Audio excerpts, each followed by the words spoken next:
ఆయన ప్రిపేర్డ్గానే ఉన్నాడు. ఏంటి ముగ్గురు కలుస్తారు? ఖచ్చితంగా ముగ్గురు కలుస్తాడనినే ఉన్నాడు. చివరికి ఎట్లాగోలా చంద్రబాబు నాయుడు సాధిస్తాడనే ఉన్నాడు. అందుకనే మీరు చూస్తే మైనారిటీ మంత్రం వేశాడు ఇక్కడ. మీరు రాయలసీమలో నలుగురు ఎమ్మెల్యేలు ఇచ్చాడు ఇప్పటికే. అంటే ఉమ్మడి రాష్ట్రం లెక్కను, ఉమ్మడి జిల్లాల లెక్కను చూసుకుంటే 4 జిల్లాలకి నలుగురు మైనారిటీలకు ఇచ్చాడు.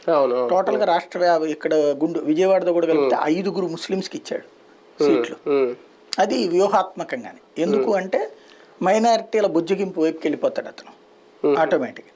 ఇప్పుడు తన ఊహ ఏంటంటే భారతీయ జనతా పార్టీతో పొత్తు పెట్టుకోకపోతే తెలుగుదేశం పార్టీ ఒక 20 నుంచి 30% ఓట్లు చీల్తాయి మైనారిటీలు. క్రిందటిసారి కూడా 80% ఓట్లే వచ్చినాయి వైసీపీకి, 20% తెలుగుదేశానికి వచ్చినాయి. ఎందుకని ఆ రోజున భారతీయ జనతా పార్టీని వ్యతిరేకించింది కదా బీజేపీ.